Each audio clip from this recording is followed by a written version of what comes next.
हाय दोस्तों, मैं ओमारी। आज मैं आप सभी का अपने YouTube चैनल पे हार्दिक स्वागत करता हूँ, नमन करता हूँ। आज हमारा टॉपिक है क्लास 10th का केमिस्ट्री का फर्स्ट पार्ट, चैप्टर 1 का रासायनिक अभिक्रिया एवं समीकरण। मैं आप लोगों के सामने ये पार्ट 1 लेकर आया हूँ, जिसके अंतर्गत हम 4 टॉपिक पढ़ेंगे। रासायनिक अभिक्रिया, रासायनिक अभिक्रिया के प्रभाव, रासायनिक समीकरण, रासायनिक अभिक्रिया के अवयव। लेकिन हम इसके अंदर कुछ और छिपे हैं, हम थोड़ा उसे ही बाहर निकाल देते हैं। देखिए, हम ब्रह्मांड रहते हैं और हमारे ब्रह्मांड में 2 प्रकार के परिवर्तन होते हैं। जैसे ये हमारा ब्रह्मांड हो गया, इसमें 2 प्रकार के परिवर्तन होते हैं। पहला परिवर्तन हमारा हो जाएगा रासायनिक परिवर्तन। रासायनिक परिवर्तन।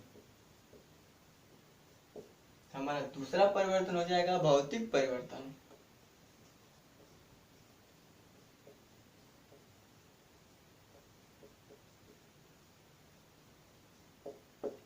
हम थोड़ा इन दोनों के बाद जान लेते हैं कि रासायनिक परिवर्तन क्या है, भौतिक परिवर्तन क्या है।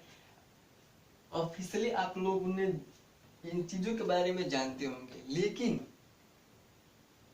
कुछ बच्चे जो हैं, जो इस समय मतलब स्कूल कॉलेज सारे बंद हैं, तो जितने भी टीचर्स हैं यूट्यूब पे जो पढ़ा रहे हैं, उन लोगों का एक ही मकसद है कि हमारे पास जो भी है मैं उन बच्चों को दूं, ताकि बच्चे इस चीज को देख कर कुछ सीखें। उन लोगों का एक ही मकसद है। तो मैं भी क्लास 10 से पेपर देकर आया हूँ, जो कि मैं भी एक स्टूडेंट हूँ इस समय। लेकिन हम पढ़ते हैं क्या है रासायनिक परिवर्तन। एज जरा डिफिनीशन हम पढ़ते, उसके बाद एग्जांपल के तौर पर समझाएंगे। ऐसा परिवर्तन जो अपने पुराने रूप में ना आ सके, उससे हम रासायनिक परिवर्तन कहते हैं। जैसे देख लीजिए, दूध से दही बनना।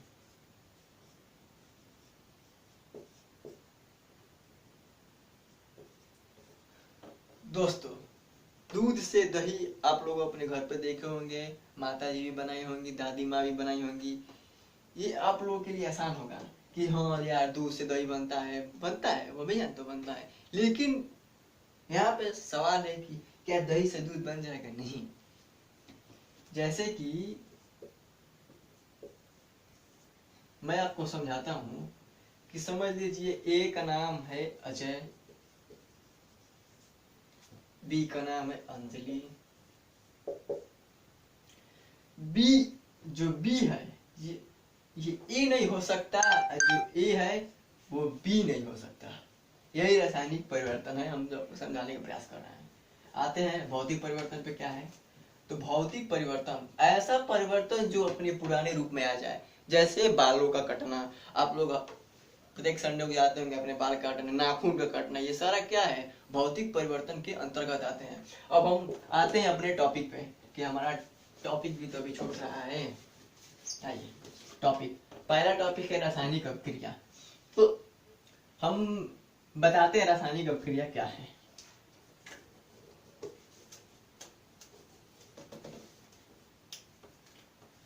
रासायनिक अभिक्रिया, जब डेफिनेशन पहले जान लेते हैं। जब दो या दो से अधिक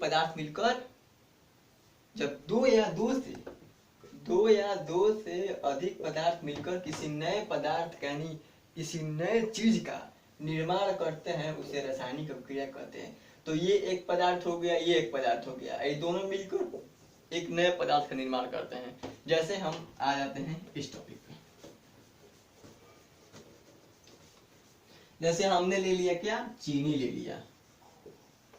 फिर हमने क्या ले लिया? वाटर यानी जल ले लिया। इन दोनों के संयोग से एक चीज बनता है जो हम पीते हैं। हमें गर्मियों में पीते हैं तो हमारे शरीर को रिलैक्स मिलता है। वो क्या है? शरबत। इन दोनों से हमें क्या प्राप्त हुआ? शरबत प्राप्त हुआ। पहला था, तो मैंने आप लोगों को डिफिनीशन भी दे दिया और एग्जांपल, ताकि आप लोगों को आसानी होगा समझने में। यही दो हैं, H+Cl। पहला पद जब 2 या 2 से एक, ये और एक 2 हो गया, इससे हमें प्राप्त होता है HCl, जो कि एक उत्पाद है। लेकिन ये अभी अब हम जान लेते हैं कि ये उत्पाद है, तो ये दोनों क्या है, तो ये दोनों अभिकारक हैं, ये भी अभिकारक है। इन दोनों के सहायता से हमें क्या मिलता है, उत्पाद मिला। तो ये हमारा रासायनिक अभिक्रिया हो गया। अब हम जान लेते हैं रासायनिक अभिक्रिया के प्रभाव, कि ये रासायनिक अभिक्रिया होता है तो क्या क्या प्रभाव होते हैं। ये हमारा सेकेंड टॉपिक है। देखिए रासायनिक जब अभिक्रिया होगा तो उसका क्या प्रभाव होगा, उसका क्या प्रभाव पड़ेगा। पहला प्रभाव हो जाएगा ताप में परिवर्तन, ताप में परिवर्तन। दूसरा हमारा हो जाएगा अवस्था में परिवर्तन,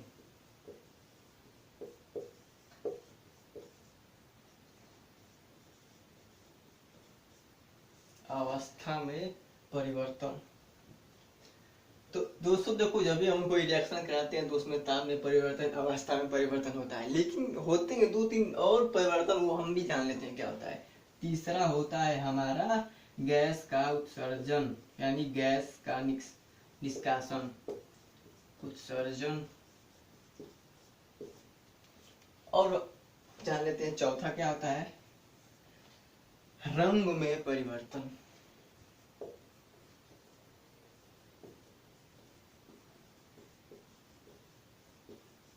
ये हमारा रासायनिक अभिक्रिया के प्रभाव है। और हमारा नेक्स्ट था क्या था, रासायनिक समीकरण।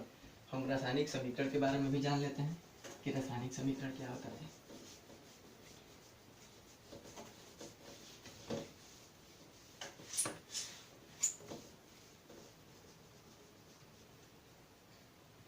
रासायनिक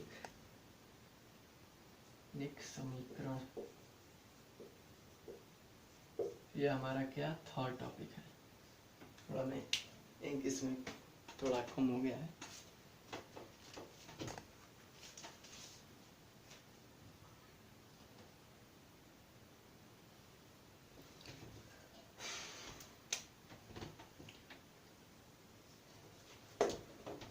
हमारा थर्ड स्टेप है रासायनिक समीकरण। देखिए क्या होता है, किसी भी रासायनिक समीकरण को जिन माध्यम में या जिन तरीका से हम व्यक्त करते हैं उससे हम रासायनिक समीकरण कहते हैं। आपको मैं थोड़ा एग्जांपल लेता हूँ। क्या था, जैसे मान लीजिए मैंने ले लिया क्या Mg, यानी क्या Mg से हम किसे, Mg क्या है, मतलब किसका मतलब सिंबल है, तो मैग्नीशियम का। अब हम बात कर रहे थे O2 का। तो हम अब इन दोनों के अभिक्रिया के दौरान हमें क्या प्राप्त होगा, MgO2, यानी मैग्नीशियम ऑक्साइड प्राप्त होगा हमें। तो अगर वो किसी भी साथ लगे तो क्या होगा, ऑक्साइड कर देगा। तो अब हम नेक्स्ट टॉपिक पे आते हैं, रासायनिक अभिक्रिया के अवयव, कि अवयव क्या है। रासायनिक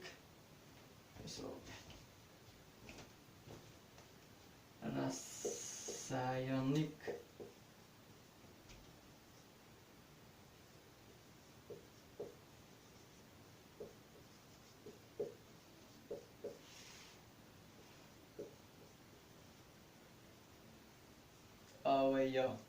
देखिए रासायनिक अवयव दो प्रकार के होते हैं, कि अवयव जाने, लेकिन अवयव में दो प्रकार के होते हैं। पहला हो गया अभिकारक,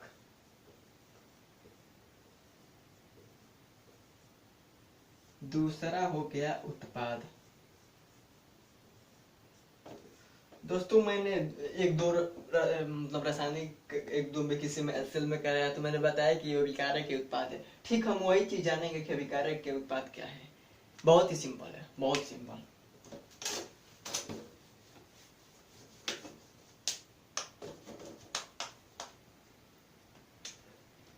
जान लेते हैं अभिकारक।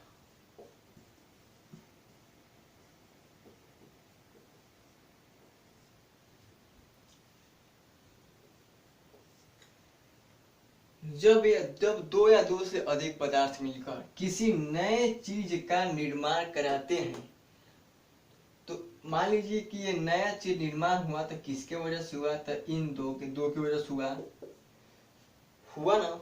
जैसे मान लीजिए कि हम अभिकारक पढ़ रहे हैं, तो सपोज मान लीजिए कि हमने ले लिया H+Cl बराबर HCl।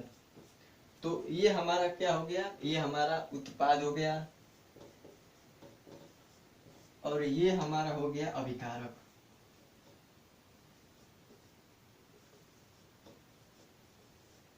ये दोनों हमारा अभिकारक हो गया। तो वही मैं कह रहा हूं, दो या दो से अधिक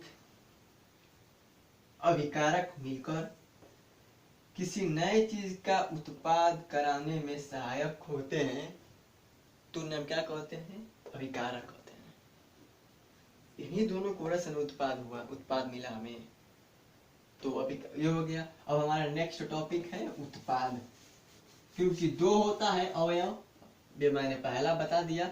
दूसरा बताते हैं, दूसरा क्या होता है, अवयव। अवयव, अरे दूसरा हमारा होता है उत्पाद। एक पता ना क्यों नहीं चल रहा है इसमें। तो हमारा दूसरा क्या है, अवयव, तो मतलब उत्पाद है, सॉरी उत्पाद। जैसे कि जब कोई हम रिएक्शन कराते हैं तो हमें अंत में क्या प्राप्त होता है, उत्पाद के रूप में कुछ भी हो गया, HCl हो गया, मैग्नीशियम ऑक्साइड हो गया, कुछ भी हो गया। लेकिन हम जानते हैं क्या, इसमें हम ले लेते हैं C+O2। तो जब दो या दो से अधिक पदार्थ मिलकर किसी नए एकल चीज का निर्माण कराते हैं तो उसे हम क्या करते हैं, उत्पाद कहते हैं। क्या कहते हैं, उत्पाद। तो उत्पाद में क्या हो जाएगा, कार्बन डाइऑक्साइड हो जाएगा। आज के लिए बस इतना ही। अगर हमारा वीडियो आपको पसंद आया तो लाइक सब्सक्राइब करना ना भूलें। धन्यवाद।